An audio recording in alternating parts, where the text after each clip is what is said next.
What does breast cancer look like? Lots of things you don't expect. What does treatment look like? My mom, her mom. What does hope look like? Friendships deeper than any scar. What does today look like? Beautiful chaos. What does breast cancer look like? A community made stronger by every story. There's more than one way to have breast cancer. Here's where we learn to live with it.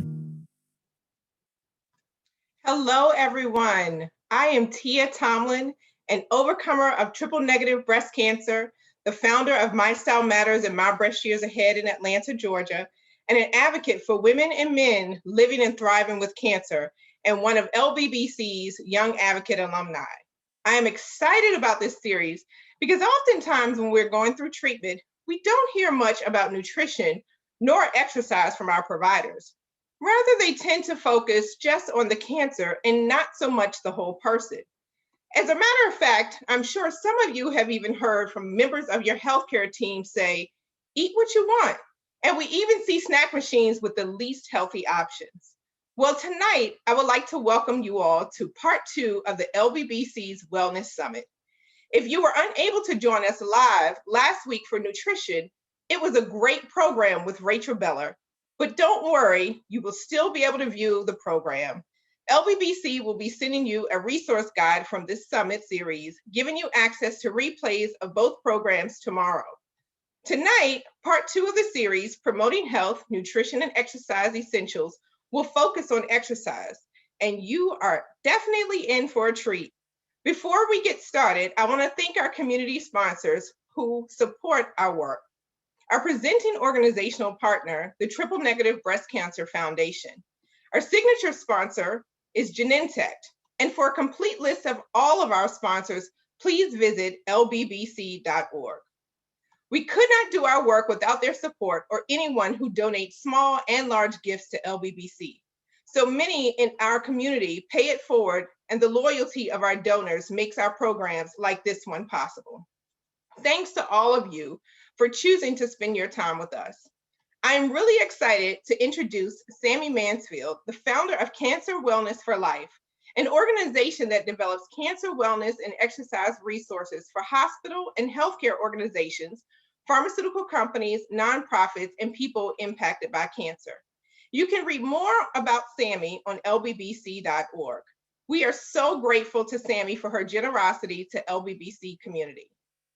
Welcome, Sami. Tonight, Sami is going to share with us an action play for movement, no matter where you are before, during, and even after breast cancer treatment. Just to give you a little heads up, Sami will be doing some movement during the program, and you are more than welcome to join her if you would like. You don't need anything but a little space, an end of a couch, or even a chair. We also have some bonus content to share with you, which you will receive in your resource guide of a 10-minute video that Sami has created just for you to get started, moving no matter your fitness level. Look out for that. And for everyone joining us live tonight, one lucky participant will win a personalized fitness package with our speaker, Sami Mansfield.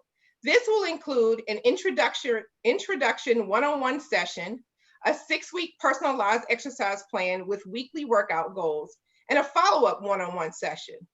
Thank you so much, Sami, for that. We will let you know who the winner is tomorrow on June 24th. Okay, now, for some tips on participating for tonight, at the bottom of your screen, you will see a Q&A box. Please be sure to put your questions there so I can see them and I can ask Sami those questions. The program is going to be delivered in 3 parts. First, Sami will be talking about the impact of breast cancer diagnosis on the body. She will then talk about goal setting, and we will end with weight management. We will be also taking your questions at the end of each segment. We will also encourage you to connect and share with us on the chat, also located at the bottom of the screen. So let's get started, but don't forget to ask your questions. So Sami, I'll hand it off to you. Thanks, Tia. Awesome introduction, and welcome everybody. I'm so excited to be here for so many reasons. You'll learn pretty quickly that I get very excited talking about exercise and fitness, especially in the setting of cancer, because I have found in my nearly 2 decades of work that there isn't a person that doesn't benefit from some form of physical movement, that doesn't feel better, that doesn't really realize that it is a key piece of living well after a diagnosis of cancer.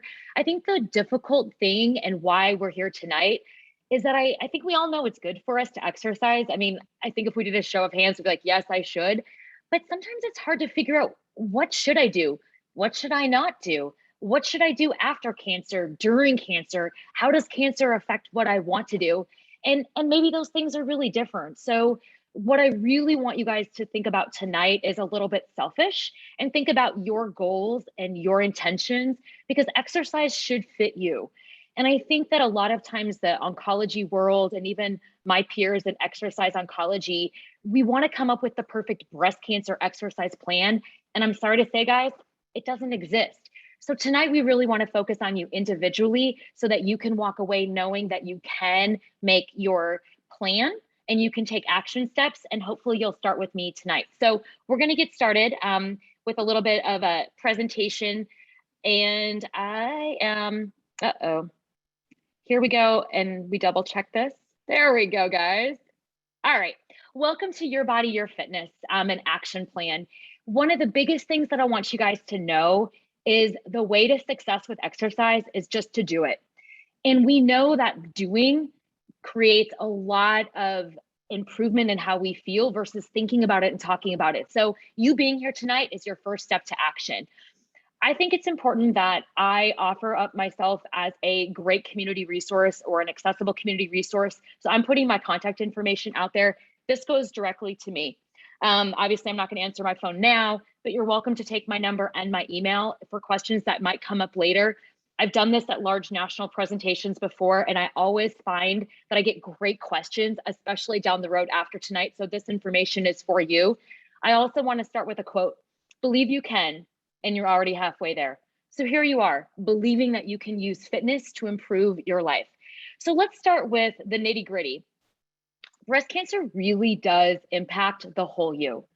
I feel like a lot of times people think, breast cancer, that's the easy cancer. You can remove your breasts, they're external. And you and I know, and all of us realize, that that is ridiculous. There's so many things that breast cancer impacts. There's really three main categories: physical changes, which we'll talk about, especially relating to muscle mass tonight; emotional changes, not only in worries, fears, anxiety, depression, but also a lot of things that can be affected from our hormone changes, especially related to different hormone positive breast cancers. So take a look at the piece on the right, my image. This is not comprehensive, but think about the different systems of the body that are impacted by breast cancer treatments, as well as just the fallout of how your body changes going through all of these steps. So things like your hormone and endocrine system, your thyroid, your vitamin D level, that all happens to just age. Your body ages as you go through a lot of these treatments. So those numbers can be different than maybe a healthier peer that's never gone through breast cancer of the same age. Gut changes, internal as well as external. Chemotherapy, as many of you know, causes a lot of changes to your gut system, which we know 70% of our immune system is actually in our gut. So a lot of times we're immunocompromised in different ways because the chemotherapies and other treatments, medicines that we take wipe out the lining of our gut. I also put belly fat on here. Many of you know, with hormone changes, and you don't have the normal female hormones, that you have a little bit more of a male figure. And a lot of women post breast cancer in the hormone positive and hormone negative categories complain about belly fat. They say to me, Sami, I have never had the fat here in my body. It's just really a massive change. Other areas, brain, cognition, the brain is neuroplastic. And so when we don't use it in the same ways that we might have used it before, for various reasons, we have a little bit of a difficulty with things like short-term memory, a lot of things with processing. A lot of our breast cancer survivor community reports that they just don't feel like they can manage the number of tasks and the complication of tasks. A lot of our oncologists will say that they feel that there is about 10% difference in our cognition from a regular regimen of chemo. If you're a high functioning, technical executive, that may change how you calculate in your brain. If you're a busy working mom, it may mean that you have to go to the grocery store with a list when before you could walk through and remember everything you needed. If you're an older adult, maybe there's sometimes you have to write lists on everything. You have to write lists on taking your medicines. You have to write lists on the things that you're supposed to do. Often people tell me, I just can't multitask the way that I used to. And we know that a lot of the things that happen from breast cancer do affect, example, our brain. Certainly a lot of the other organs are affected. I think the pancreas is also a very interesting aspect because a lot of things our insulin production has changed. We have different aspects of metabolic syndrome, which also affects our energy, our fat gain, etc. Our bladder, when we don't have the same muscles or strength, it can affect how our bladder or bowels function. Additionally, things like joint pain, neuropathy, balance, toenails, fingernails, I don't even add bones. These are all of the things that can be impacted by breast cancer. And a lot of you here are saying like, I have multiple of those. I put aging on here, not with a question mark that we don't think it affects us, but I don't think we really understand the accelerated aging impact of breast cancer. And I want to show you guys some more recent statistics today that I think are really helpful. People say all the time, why do I feel so old? Well, it's not just because you have gone through breast cancer, it's because your body has physically changed through breast cancer. The number one reason is loss of lean muscle mass, that strength muscle that gets us out of a chair, that strength muscle that helps us balance. It helps us carry small children or grocery bags or anything else that we do when we're up and moving. I think it's important to understand that women after the age of 30 lose about 1/2 pound of muscle mass per year just with the natural aging process.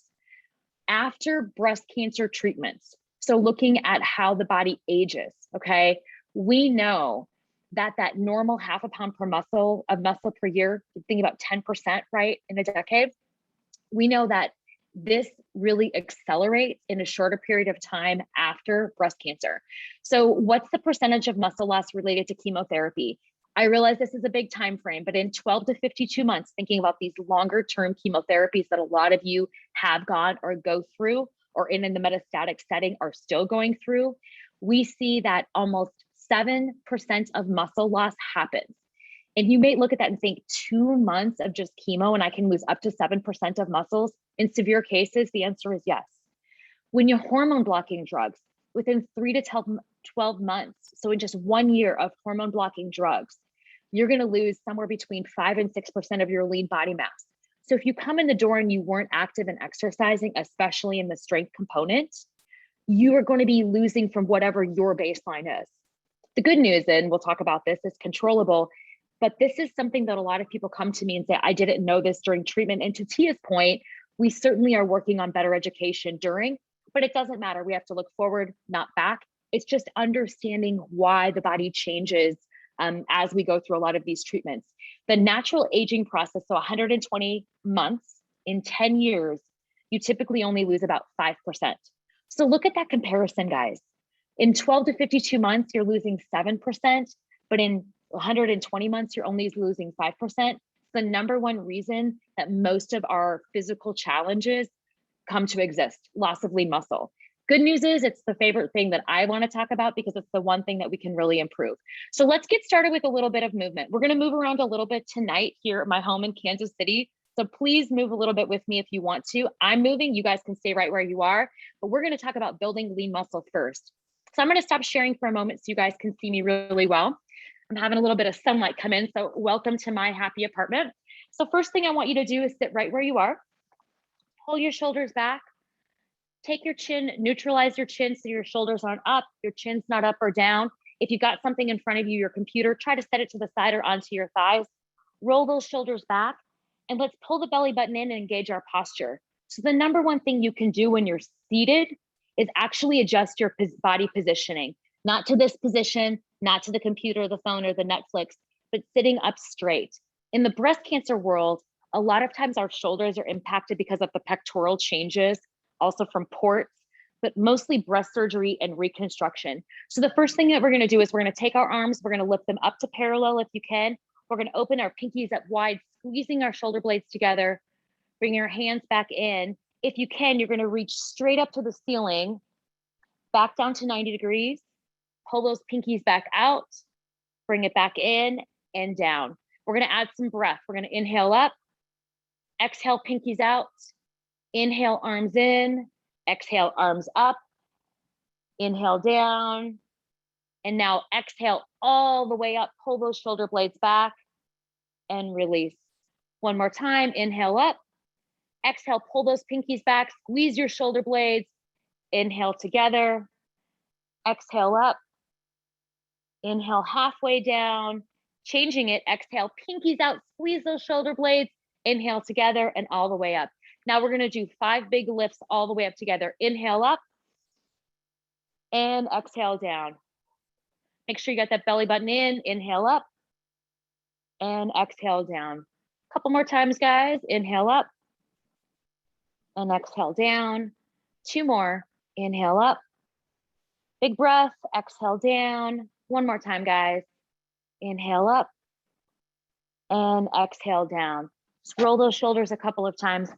I find that these just 1-minute movement sessions, especially if I'm stuck on Zoom or a computer, or I'm really tired at the end of the day, are really simple. They engage a lot of really important muscle, but they're really easy to do and they're great for range of motion.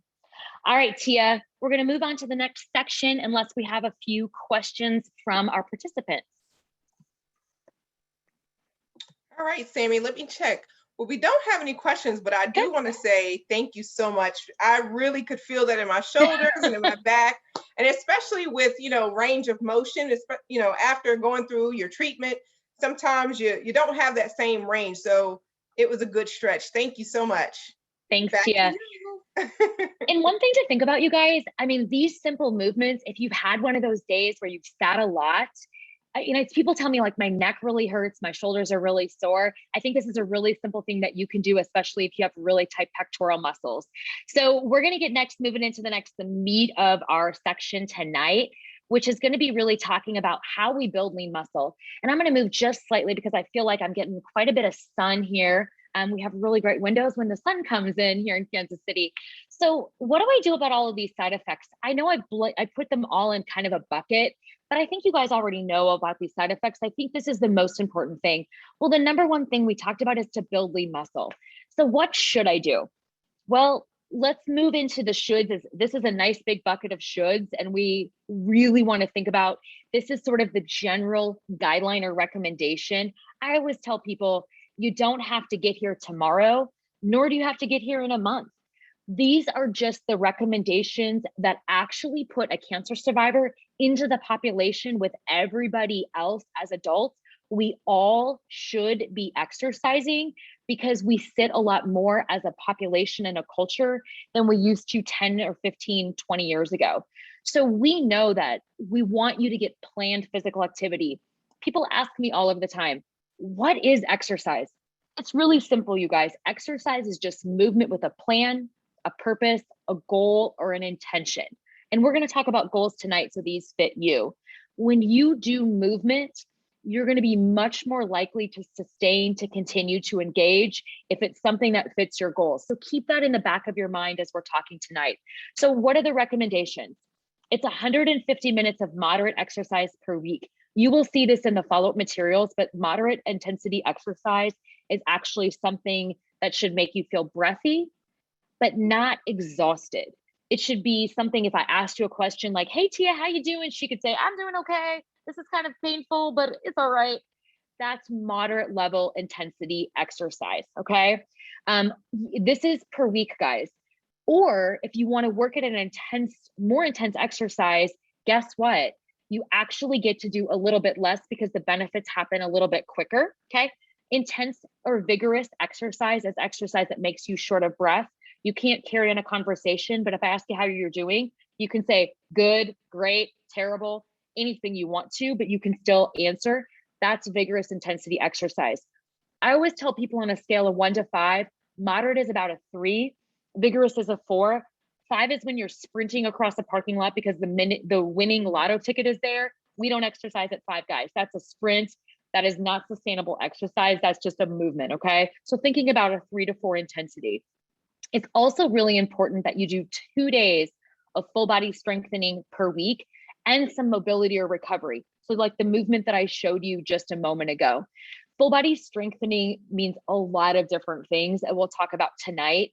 It's something that we had not added to exercise recommendations for cancer survivors until 2018. And the reason why is we were always fearful that going through cancer, we should almost baby our patients and just, keep them safe. We didn't want them to fall. We didn't want them to get too tired. And what we really realized as exercise professionals, that one of the most important things was just avoiding inactivity, because inactivity means deconditioning.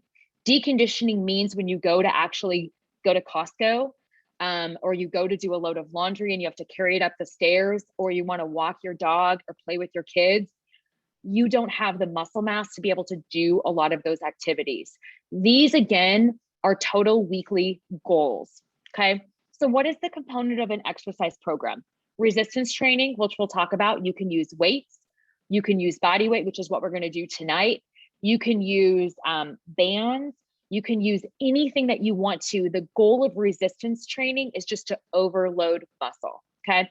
So you might have felt a little burning in your shoulders during that just movement that we did, because we were actually stimulating those muscles to lift those arms all the way through range of motion. So you might have been doing resistance training depending on your level tonight, just a moment ago. Aerobic exercise is exercise that increases your heart rate.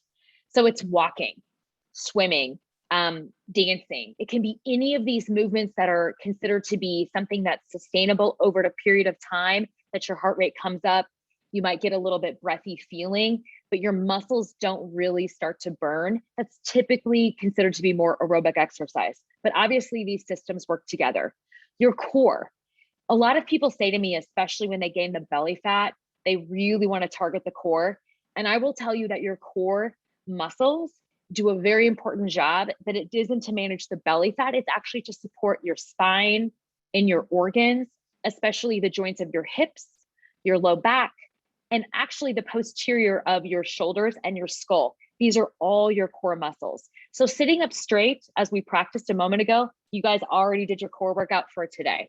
So if you've adjusted and you're relaxing, I'm going to tell you to sit back up again, because this engages the core muscles right here, seated in this movement, in this posture. The last two are not always as prioritized, because I feel like people want to achieve something different with their exercise plan. It's flexibility, range of motion. This could be anything from stretching or a movement that goes through a full movement pattern of the joint, okay? So flexibility of the shoulder is this movement that we did earlier. I'm working through the full range of motion of my shoulder, okay? Turning my arm in this way can be working my rotator cuff, is actually a flexibility exercise, okay? So it also could be stretching. Sometimes people do things like yoga or Pilates or even Tai Chi for flexibility. These are all great exercise components. The last one, and I think this should be on this list all the time, is fun and play. I don't know why we have taken the fun out of exercise. I think especially with the weather getting nice, or even if you guys remember in the beginning of COVID, some of us have ventured out because we had that ability to not be around crowds of people. We really need to still play. And play really provides an important component to using new muscles and also stimulating different systems, including the brain. So these are the main components of an exercise program. So we all know exercise is really beneficial, but it really needs to fit you. So here's something that I want you guys to think about. What are your barriers or perceptions of exercise? Often people say to me, I don't know what to do. I don't have access to a gym membership. I'm not comfortable in a gym membership. I don't know anyone that knows anything about cancer. It's just a lot of lack of really good knowledge. And I'm here to tell you guys, I've been doing this work for, like I said, nearly 20 years. I do know that it is really hard to find exercise professionals that understand the impact of cancer on things both externally as well as internally and late effects. So I do recognize that's a significant barrier, and one of the reasons that we wanted to provide a lot of resources today to really reduce those barriers. I think another really important piece is perception. I ask people all the time, I said, well, what do you want to do for exercise? And I get often, well, I don't want to run. And my response is, well, that's good, because I wasn't going to really ask you to run. But I feel like we have this mindset of the type of exercise we should do. And maybe this perception of I need to work intensely to burn a lot of calories. I don't want to do weights because I don't want to get bulky. It's really understanding what are those preconceived perceptions of exercise. I'm here to tell you, I did not grow up as an athlete. I was the kid who the only physical fitness test I could accomplish with a moderate amount of success in grade school was the sit-ups. And that's because I'm 5'2". No flex arm hang, I couldn't jump, I wasn't that fast of a runner. And so I really didn't like exercise. In the beginning, I tried to play sports and I certainly was a very tenacious, but not a very skilled athlete. But the difference is I've just kept going. So I wanted you guys to think about taking away some of those perceptions of like, I really don't want to run, then don't run. If you don't want to swim, don't swim. If you want to swim, let's swim. I think it's important to realize it should fit you. There's a lot of personal factors that are barriers. We talked about cost and access, which we're going to try to accomplish today. Knowledge. That's the number one thing that I really want you to leave here tonight, is understanding some of the knowledge behind exercise, as well as leaving with some support and motivation. Because motivation is going to be what keeps us going, feeling like I can do what I should. I think it's also important to address some of the cancer treatments and surgeries. I will tell you that as an exercise professional, and I've spent a lot of time in breast cancer, I find that it's one of the most complicated barriers, multi-surgery restrictions related to exercise, because a lot of our folks are constantly getting 6-week restrictions of no lifting.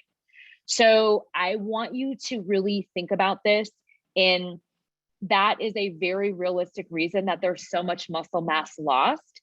But again, we're going to look forward, not backwards, and understand that's something that we can overcome. Time. We really need to be mindful of our time. Time is very valuable.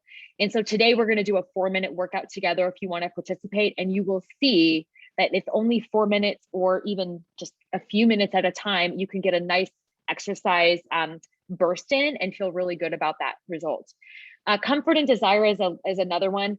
I'm going to tell you guys something. Exercise isn't always going to feel comfortable, and it's not painful necessarily.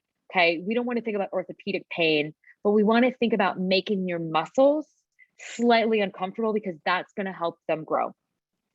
So as we move into this, we're going to come back to a couple of these things in a moment. I really want to talk about this piece, which is called getting your dose, your daily dose of exercise. I think it's really beneficial to understand some of the various components of what exercise produces. There's 4 main neurohormones, okay? They are produced quickly when you move, but they also dissipate quite quickly, which is why a lot of times you need to keep doing these movements to get these little bursts of these neurohormones, okay? So there's 4 different hormones that I want to talk about. Dopamine, which is a reward chemical. Oxytocin, love hormone, okay? Serotonin is your mood stabilizer. If anybody has dealt with anxiety or depression and you're on a serotonin drug, okay, this is something that we know is produced in the brain and why exercise is really beneficial. Endorphins, what most people associate with exercise, is a natural painkiller. So how do you get these things? Is it really the same exercise? The answer is no. So I want to talk a little bit about this because I think this is really, really helpful. People often say to me, how do you stay motivated? Well, I find that mixing up your exercise and your modality is really helpful because it produces all of these different neurohormones that help you every day feel more motivated and continually motivated to do your exercise. So the number one neurohormone is dopamine. We talk about dopamine a lot because it's one of the hormones that helps with productivity. I just got a doodle drop in, guys. This is my doodle, Ruth Ginsburg. Yes, she's actually, that is her name. So dopamine, you guys, is one of those things that comes when you complete a workout. If anybody has an Apple Watch, this is why we get so excited when we close our rings, because we find success in completing the task. Those daily steps or move goals, when your watch vibrates and reminds you, that's a hit of dopamine. It's a great way to help you feel better. Simple.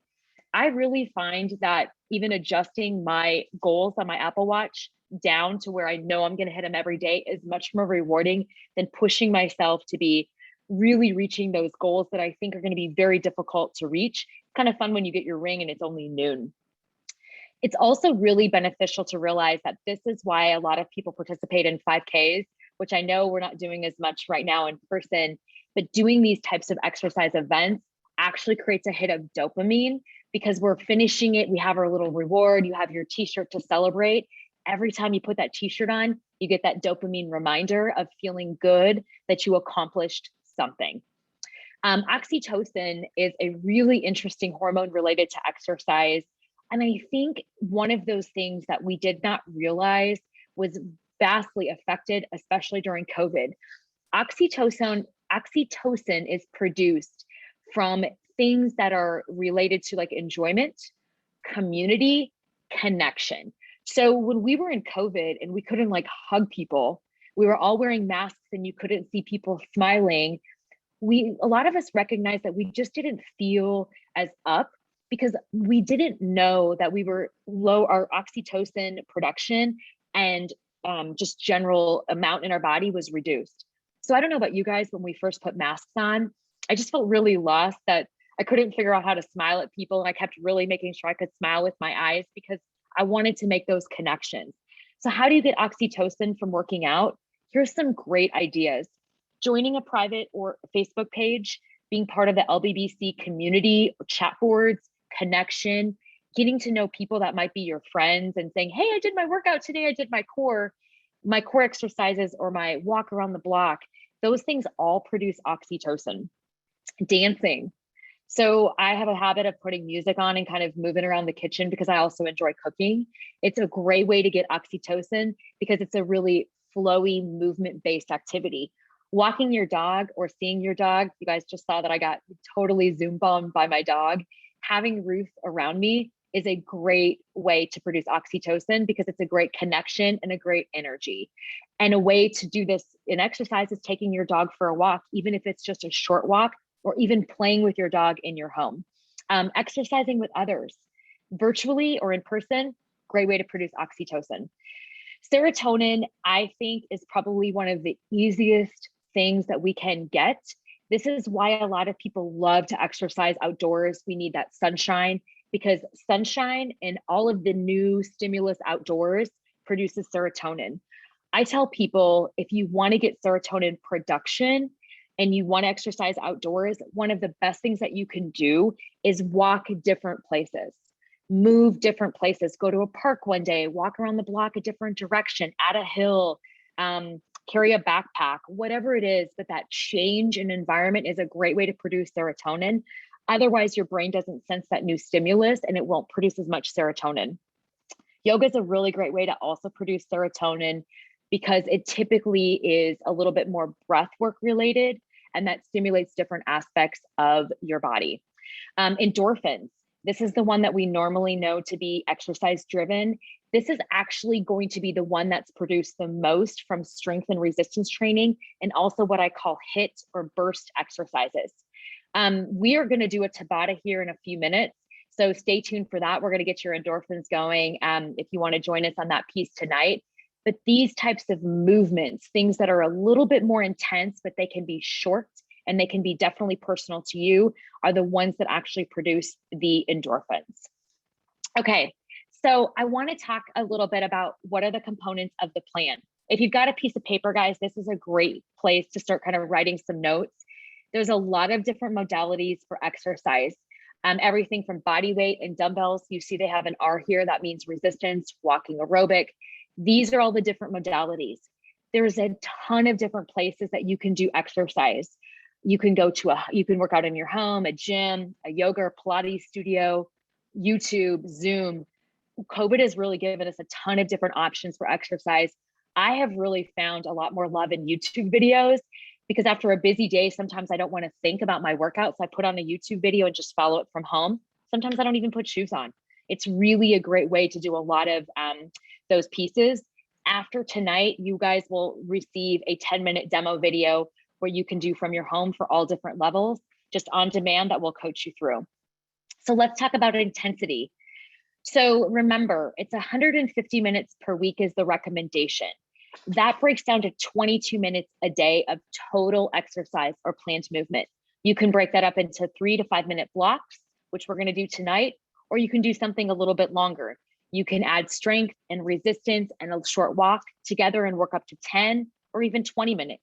You can do it in one or multi-sessions. So there's a lot of great different ways to get in your exercise program. What I want you to do if you're taking notes is think about, what do I have time for? What do I have access to? Do I have access to anything in my home? Do I need YouTube? If you're of a Medicare age, Silver Sneakers is a free program. What is it that where do I want to start with this? Okay. And as we do this, I'm going to walk you through a couple of samples. So I want to talk to you about what does a sample program look like for somebody. So everybody meet Julie. Julie is 62 years old. She's a school teacher. She loves to do a lot of activities that are actually more sedentary. Nothing wrong with that, but she loves to read. I do too. It's hard to read and walk. She loves to knit. She's very creative. She really enjoys a lot of these activities. You can see a little bit about her treatment and her surgeries here. She's reported no lymphedema, but definitely limited range of motion. She thinks it's also because she's been a teacher. She's been kind of looking down at her students for a number of years, and she just tends to be more protective of her shoulders. So she reports a lot of challenges with fatigue, just doesn't feel as vigorous as she used to, especially after she completed radiation. She's got a lot of low back pain, especially after she works in her yard, which she likes to do, but she'd still rather read. She likes to walk with her 2 miles with a friend, but at a comfortable pace. Her biggest concern is she's gained 15 pounds, mostly in her tummy. Well, Julie's on an aromatase inhibitor. She's 62 years old, so she's probably lost a significant amount of lean muscle mass, which is contributing to her weight gain. We're not really worried about nutrition. We want to focus on her exercise. So what would I recommend for Julie? Well, Julie really wants to exercise at home. She's most comfortable there. So we're giving her a home resistance exercise program 3 times a week.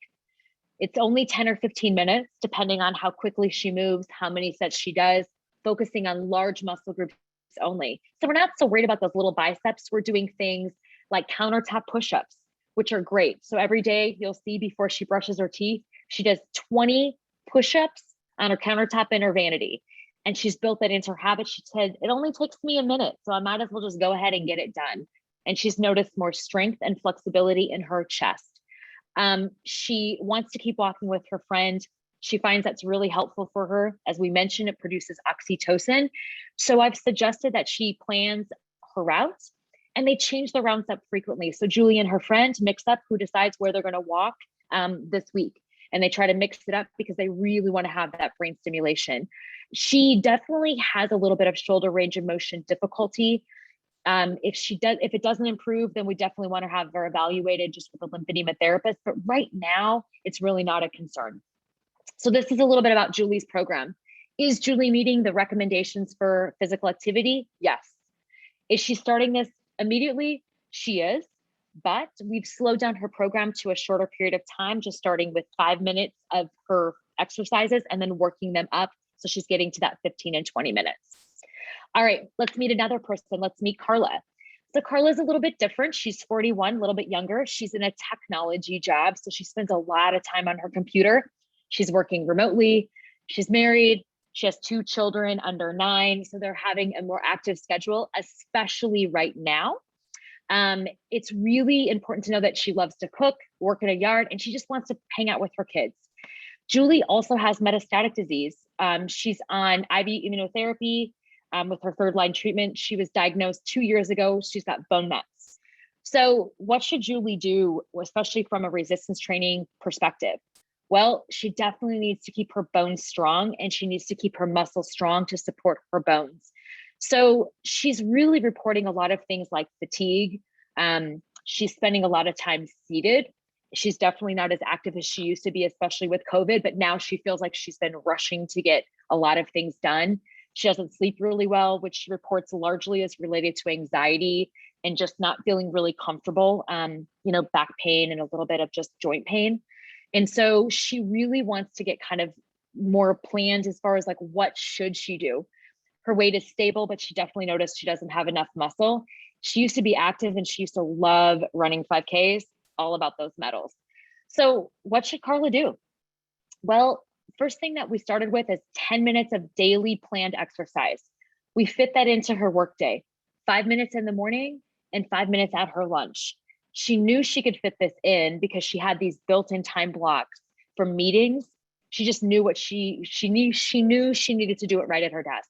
We alternated her modalities of resistance, aerobic, and recovery. So each day she did one thing and she alternated what her focus was per day, just in 10 minutes.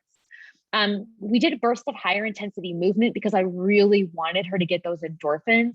And because we had a really short period of time for recovery, she said, I don't want to think anymore. So we started looking at yoga YouTube videos. And there's a lot of different capacities of yoga YouTube videos. So this was a really great way that she could exercise from home. And her kids loved to do this with her. So this is Carla's workout plan. Is she meeting her exercise recommendations? She is, because remember, for vigorous intensity exercise, which a Tabata or burst would fulfill, she's actually getting the 75 minutes in per week. So both Carla and Julie are meeting those exercise recommendations, which is very little planning. So going back to the goal setting, guys, thinking about those two samples, is there one thing that stuck out to you as the thing that you would want to do for your exercise plan? All right, guess what? We're going to move. So we're going to practice the Tabata together today. This is my favorite form of movement. I'm going to take my phone. If you guys haven't, a Tabata is a exercise that's a work rest interval. It's 20 seconds of work, only 20 seconds. It's followed by 10 seconds of rest, which we're going to use to exchange movements. And we're going to do 8 rounds, 4 of each movement. It's only going to take us 4 minutes. So I'm going to take my phone with me. I'm going to demonstrate those exercises. So I am moving. So there's 2 exercises that we're going to demonstrate today. They are ones that you can do, and they'll be part of your exercise plan that you see in the handout that you'll see from a follow-up. So the first exercise that we're going to do is a chair sit. Okay. So you're going to sit in front of, or stand in front of your chair, your couch, whatever you have, make sure it's sturdy. You're going to sit down and you're going to stand back up. I'm actually going to stop sharing, everybody. There we go. So you guys can see me. Okay. So sit down and stand back up. Make sure you've got your weight in your heels. You're standing all the way up. You can use your hands at your chest, or you can put them onto your thighs. If you have a chair with arms, you can also use that. The next exercise that we're going to do is called an up down. This is going to be a little bit more of a full body exercise and a burst. You're going to stand close to your chair, your couch, whatever you're going to sit on. You're going to put your hands down. You're going to walk your legs out to what looks like a plank. You're going to walk your feet back in, and then you're going to stand up and reach overhead. Now I'm going to show a couple alternatives to this where you actually can jump your feet out. But if you're a beginner, I want you to stick to the steps. Okay, we're going to get started. So we're going to start with our chair sit movement first. I'm going to get my Tabata timer on, everybody. So here's what we're going to do. 20 seconds of work on chair sits, and then we'll take 10 seconds and we'll switch into our next movement. Ready? And begin. So I'm going down and up. My weight is in my heels. I'm standing all the way up, pulling my shoulders back. Again, you can put your hands on your thighs. Pausing, sitting up nice and straight. Make sure you're breathing. Guess what, guys? We only have 3 seconds left. And rest. All right, now you're going to move over to your up down position. I'm just moving around the side so you can see me, standing nice and close. Okay, ready? And you're going to put your hands down, walk your feet out and in and all the way up. Arms down and out and in and up. Good. Guess what? Halfway. Only 10 seconds left. Make sure that you keep those shoulders stacked above your hands. You're standing up all the way. One more if you've got a second. And rest. All right, guess what, guys? We're going back to that chair sit. Same movement. Keep it right where it is. Ready? And begin. Sitting down and standing up and down and up. These guys are squats. They are one of the most functional and most important movements. They get you off the toilet. They get you out of bed. They get you in and out of a car. They're a really great exercise. Make sure you keep your weight in your heels. 3, 2, and rest. Good. Back to our up downs. Same thing, starting nice and close, making sure that we be able to engage our core. Ready? And begin. Hand down, walk out, and in and up. This is a really great exercise to work all the muscles of the body. I like the reach overhead because it really allows me to engage my shoulders and open up all my entire body where I'm getting nice core support. Last 3, 2, and rest. Right, good news. We're already halfway through our workout. So this next movement, I'm going to show it without this particular bench. This is called an air squat. You stay right there if that's your level. Ready? And begin. So this is considered to be a free air squat, body weight squat. If you notice, I have my heels under my hips. My toes are out at 45 degrees so I can drive my knees out. That allows room for my pelvis to come through, keeping my chest up. And every time I come up, I'm squeezing my booty nice and tight. Last one, guys, and rest. Good, back to up downs. We're almost there, hang in there. Remember, it's only 20 seconds. Take a couple big breaths and begin.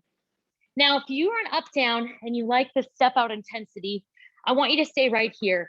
If you're feeling sassy, you want to wrap it up, I want you to add a little jump with 2 feet and up. And you can jump both feet and up, or you can stay right at that step, whatever works for you. 3 seconds, guys, get one more in and rest. Good work. Guess what? 1 round left of each. I'm going to show this sit to stand one more time. Ready? And begin. Inhale down and exhale up. Squeeze your booty. Inhale down and up and down and up. Remember, you could do that free position if you want to. This is a great place. You can also add weights. You can add weights even to the chair sit, whatever works for you. Last 3 seconds, see if you can get one more and rest. Nice job, guys. 20 seconds left, okay? Just 20 seconds.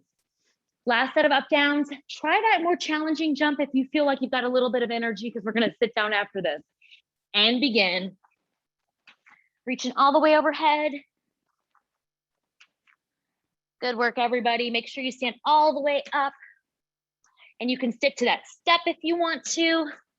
Last 5 seconds. See if you can scoot in one more time, guys. And rest. Nice job. All right, Tia, how was the workout? Workout was great. I think I need to take a swig of my water. Thank you. I know. I was like, okay, I'm gonna hydrate. Well, we have quite a few questions. I'm gonna ask a few of the questions because I know we want to get to weight management. Many of us are thinking about that, especially going through treatment to gain weight. Yeah. Yes. So can you tell us about how do we go about recovering muscle mass? So really there's 2 really keys to muscle mass. So the way to gain muscle mass is to stimulate muscle to grow. So think about if you've done something vigorous and all of a sudden you're like feeling that tightness and that soreness in your muscles. So when you exercise and you get that burn, that's lactic acid. It's just a production of muscles active in the system. When you're sore for a day or 2, a little bit longer, it's called delayed onset muscle soreness. We call it DOMS, DOMS. DOMS comes when you tear muscles down from exertion. It's actually good because what happens, your muscles are actually one big hormone system. They send a signal to your brain like, hey, brain, you know that bicep thing I did or that pull thing I did?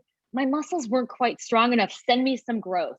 And your brain sends repair to those muscles and those muscles get stronger over time. So really the only way to impact your muscle mass is to use it. Otherwise, you do lose it.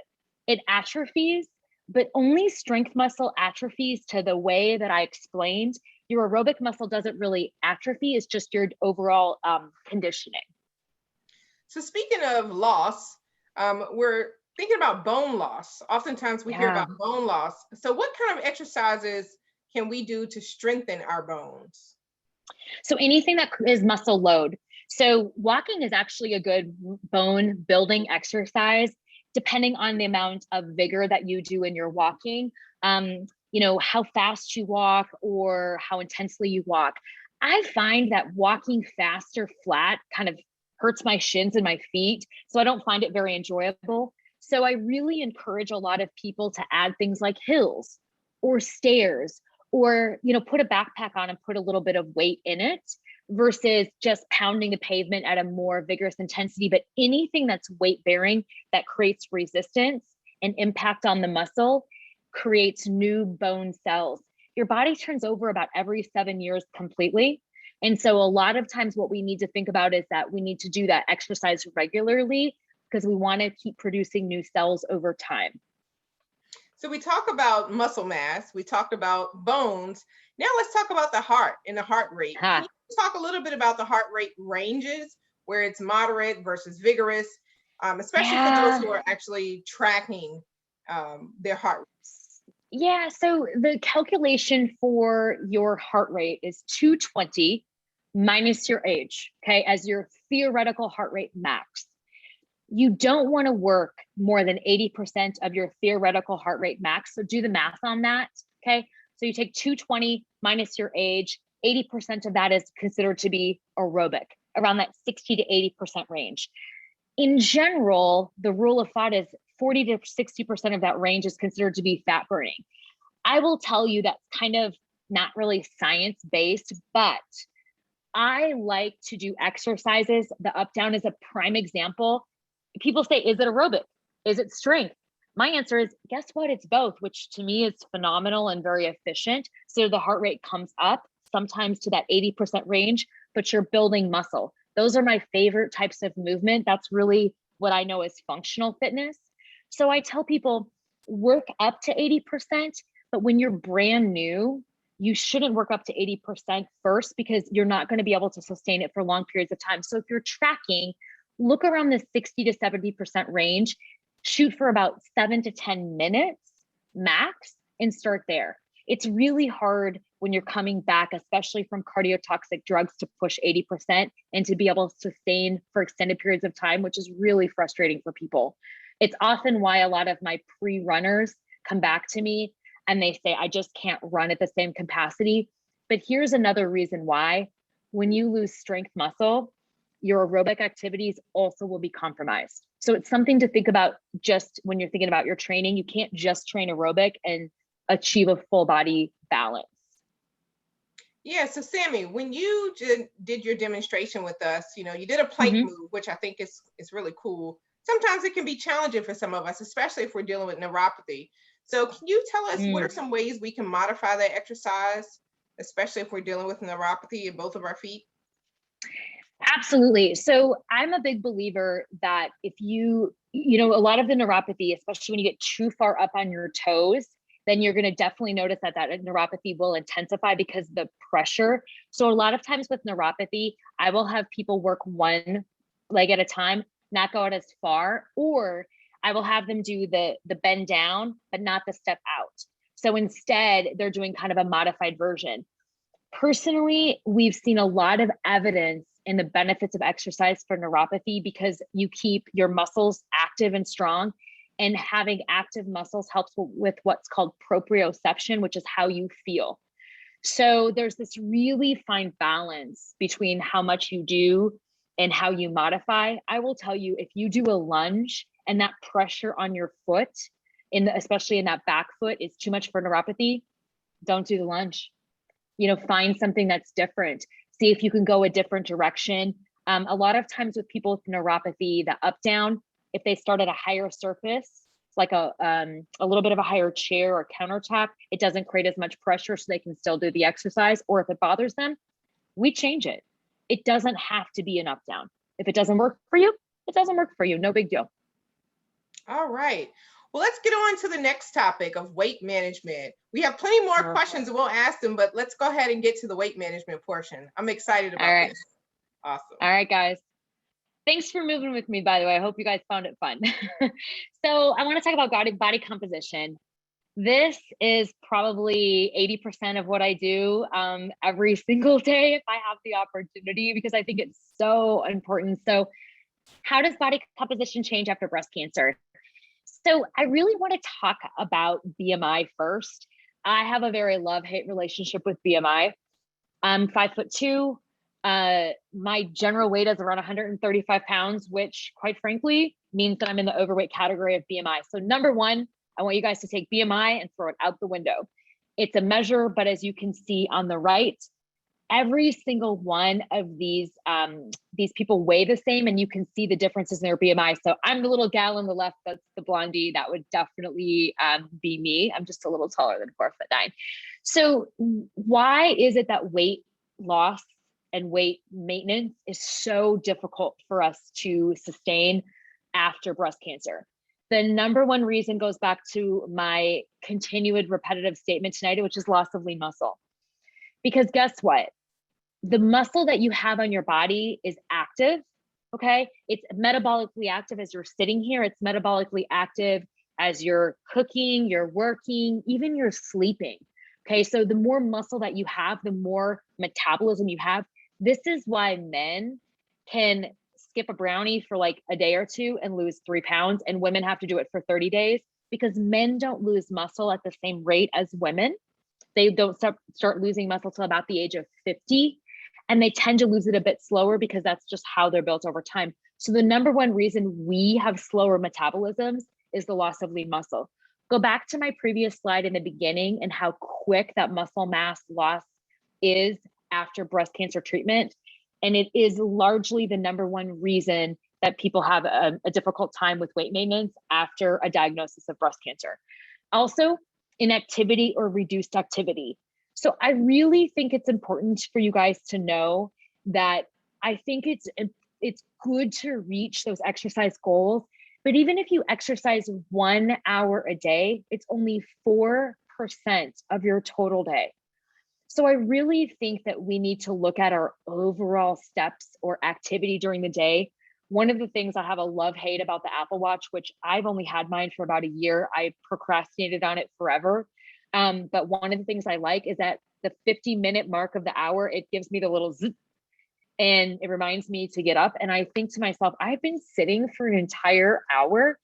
A lot of the reasons we gain weight is just our overall inactivity. We definitely saw this increase during COVID, just because we couldn't do a lot of things, but we especially see it in the breast cancer world.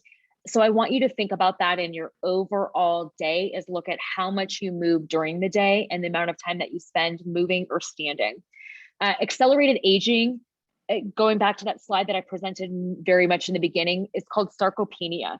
So we talked about osteoporosis and osteopenia just a moment ago with Tia. This is another reason that metabolism is just so much more difficult, but something we can do something about it, which makes me happy. I do think it's really important to realize that changes in nutrition, both quality and quantity, really will significantly impact a lot of our weight gain. You know, in the clinical oncology world, we tend to recommend that people eat 50% carbohydrates because that's the diet to prevent malnutrition. And what we're realizing is this sarcopenic obesity that we see in the cancer population, that means low muscle to body fat percentage, is actually a body composition that does not need 50% carbohydrates, needs a little bit more balance. So thinking back to what Rachel talked about last week and the importance of fiber, which includes a lot of really good nutrients and other proteins, we need to have a little bit more balance in our nutrition. For this population, the number one thing that I see as a challenge is a lot of the medication side effects. So steroids cause muscle loss. So for those of you guys that went through chemo and you got steroids, or you had immunotherapy side effects and were on steroids, or whatever other reason you were on steroids, steroids cause muscle loss. That's just par for the course. Hormone blockers also cause muscle loss. People say to me, well, I can't lose weight, I'm on a hormone blocker. And the reason why is a lot of those hormone blockers contribute to loss of muscle, which is why it makes it harder to lose weight. But these are all the reasons why it's hard to lose weight, but you can lose weight. So what do? Build lean muscle. It's really important to know that muscle is active on your body and burns calories at rest. So 1 pound of muscle on your body burns 7 to 10 calories, okay? When you're looking at a pound of fat, I mean, look at the difference, guys. It's just a handful of calories. So for every pound of muscle that you have on your body, you burn somewhere between 7 and 10 calories per day. So the more muscle you have, the more your metabolism is working 24/7, okay? Also, muscle takes up 18% less space than fat. So even if you weigh the same, so I don't want you to get fixated on weight. If you weigh the same, but you're more muscular, you're more compact, you're 18% smaller with a higher engine and a higher metabolism, which is going to help you burn the body fat that you desire over time. So even when you're sitting here hanging out with me on Zoom, your metabolism is going and you'll burn more calories overall. So building lean muscle, resistance training exercises, we talked a lot about that. Protein intake. Protein is the only fuel for your muscles. So you need to have adequate protein intake, which is typically somewhere around 30% of your diet. And there's some different nuances on that. I would definitely talk to somebody on nutrition. It's also important that you have mobility and flexibility in those muscles because we don't want to have tight connective tissues. It doesn't help us grow muscle if our muscles don't move. So people say, well, how do I do this? I really find that you need to add intervals, a little bit of intensity and variety. If you do the same exercise day in and day out, you don't stimulate new muscle to grow. It doesn't send that signal to your brain. It also produces less dopamine, serotonin, and endorphins. So it's important to have a lot of these intervals. This, of course, is relative to the individual. If some of you found that chair sit to stand was intense, I think that's awesome because guess what? You built muscle today. That's going to help you in your overall metabolism for days to come. It's really important to find muscle fatigue. This is honestly something that I think a lot of us are afraid of. I want to tell you guys something. You're never going to get bulky. Sorry, you're never going to look like a bodybuilder. You're not going to be that size. So don't be afraid to push weights to create muscle fatigue, not joint pain, but muscle fatigue. And what that should feel like is that burning sensation. Those last couple reps, you're having a hard time kind of getting up off the chair. It's a little bit more of a push. That creates muscle fatigue. That muscle fatigue is what builds new muscle, which turns your metabolism on. So it's really important to think about from an exercise standpoint that you're building lean muscle mass. It's also really important, you guys, to realize, actually, I thought I had one more slide and I took it out. Going back to nutrition, because we had Rachel last week, be mindful about your caloric intake. It's beneficial to track what you eat. I do it all of the time because I think it is certainly really helpful to kind of know what you eat. If you go into an app like MyFitnessPal, don't use the presets. Work with somebody to help you understand how to balance out your macros. You're not just getting a caloric deprivation plan because if you eat too little, you slow down your muscle growth and that actually won't help you over time. So I will tell you there's a few resources. You'll see this on your guide for some exercise resources that are going to be in the resource that we send out, but these are the other final resources that are in my list. Okay, I'm going to stop sharing because I know we've got a lot of questions. So I'm going to go back to you, Tia. Awesome. Oops. Awesome. All right. So to our questions. So we have someone that talks about being pre-diabetic and, they're concerned about having to take medication and things of that nature. Is it possible that diet and exercise can actually reverse other health conditions like diabetes? Yeah, we're really seeing the benefit of that. Unfortunately, we live in a world where we have so much processed food, even I call them junk, healthy snacks. I mean, just because something is gluten-free, no GMO, but if it comes in a package, it's like, what's in there, right? So what we're seeing an increase in prediabetes largely related to where people are gaining their body fat. It comes from being less active. It also comes from overeating a lot of things around carbohydrates. So 2 ways to improve this to avoid taking medication is to increase your exercise. The intervals of intense exercise are actually thought to be more beneficial. And I mentioned this earlier, and we can dig deeper in this. And if you have questions, I can send you articles. But remember I said that your muscular system is actually hormonally based is what we're thinking. So what we've seen is for people that have more muscle mass overall, they have more regulation of their hormones. They're less likely to have to take those medications. So what am my recommendation? Would I recommend a sprint in the beginning? No. but I would recommend looking at your carbohydrate intake, your sugar intake, making sure you're eating enough protein, okay? And then also, guys, getting in some regular exercise, trying to meet at least 50% of those recommendations will make a big difference in your pre-diabetic markers. So you talk about diabetes and how we could potentially reverse it. What about osteopenia? You know, we've really seen that you can, even for our survivors on hormone blockers. In fact, I have somebody I've been working with, I've known her for 13 years, and she just sent me her last DEXA, and her bone density went up. So can you reverse it? Definitely. Will I tell you it happens quickly? No, but I do notice it for people that do resistance training at least twice a week, pretty regularly, like probably 60% or more of the year, that we see improvements in their osteopenia and osteoporosis, even on the hormone blocking drugs. But consistency is key, guys. So I really recommend, if that's your goal, find something you can stick to, even if it's 10 minutes twice a week versus I'm going to do it for a week and an hour and then not be able to sustain it. Remember, we can't run before we walk. It's kind of like if you sign up for a marathon. You don't start with a marathon, you start with a walk down the block. So thinking about that in the exercise program is really key. So Sami, thinking about exercise, and many of us may either be prone to lymphedema or may actually already have lymphedema. So what are some things you can recommend for us as we're dealing with this challenge? See, I'm so glad you brought that up, because that was on my radar to mention tonight, and I missed it. So thank you for whoever brought that up as well. So it's really interesting what we know about lymphedema, especially now at this point in our timeline. So a couple of things. If you have lymphedema, there's, it's going to be a little bit different than if you are at risk. So if you're at risk of lymphedema, there's two really important things.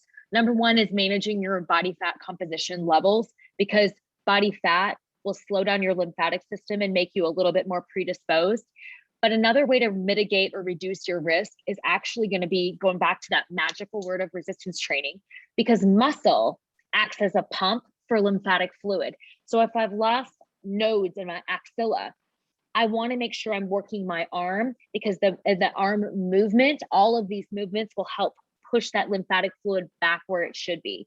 So people will say, wow, I walk outside. I don't know about you guys, but Kansas City has been hot, like 100 degrees hot. You know that feeling in your hands where you feel a little swollen, and that's a little bit of that edema?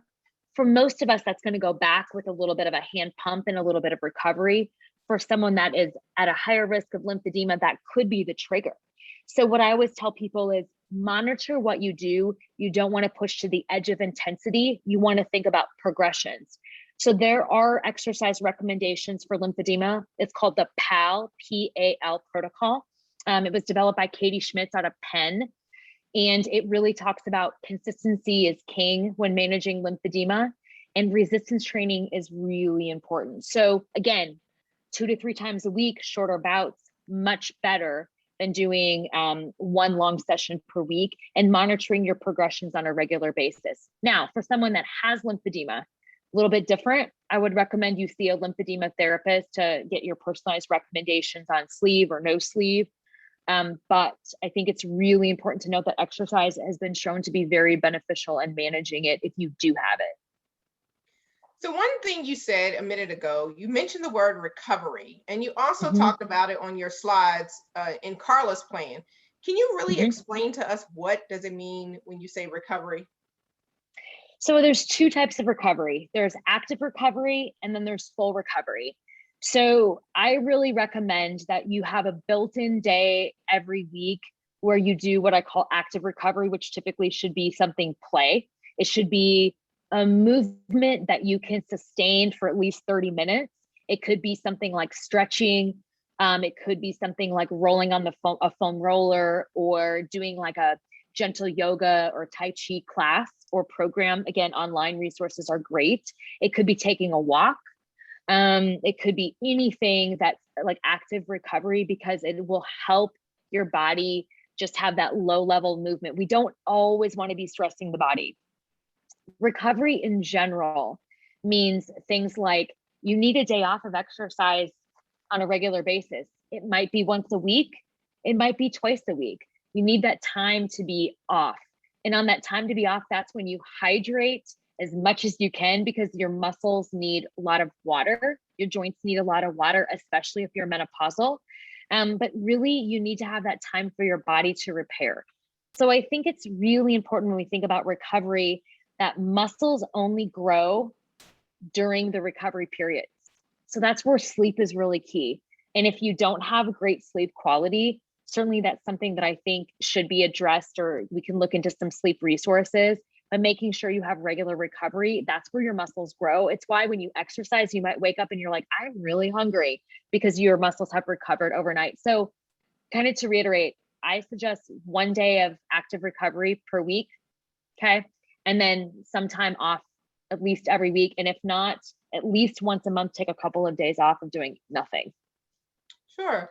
So what are your thoughts about water aerobics? I like water aerobics a lot.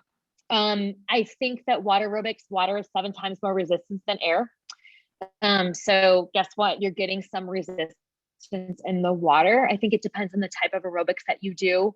I don't think we've seen enough data to prove a lot of muscle mass gain in water aerobics, where I feel that if our participants are just doing water aerobics, they're not going to get the amount of muscle mass change that I would like to see from a more standard program. That's kind of what the evidence has looked at.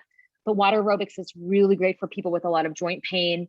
If you're managing a high body fat level and you don't want to tax out your joints, if you enjoy water aerobics, if your friends are doing water aerobics, it's really been shown to be a great exercise.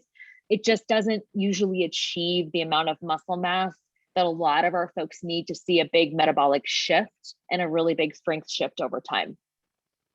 So last question for you. Okay. You know, many of us have done rigorous exercise before we were diagnosed with breast cancer. And now, you know, that we're having to go through treatment, it's like we're really, really struggling with figuring out what should we do and what should we expect from our new body. So can you give us some tips and pointers on how to deal with this, you know, newness? Yeah, for sure. So I think the biggest thing to think about, everybody, is just take a moment and realize that you've probably lost a lot of muscle, which also muscles are connected to connective tissue. Joints and ligaments are typically not as supple, which means they don't move as well, especially if you've been on a hormone blocking drug.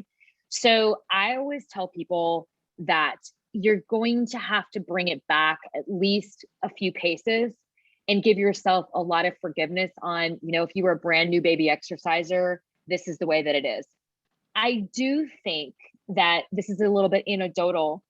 I have found in my experience that most people, and I've seen this predominantly in breast because of the hormone changes, do not have the same threshold of exercise after treatment that they did in the beginning.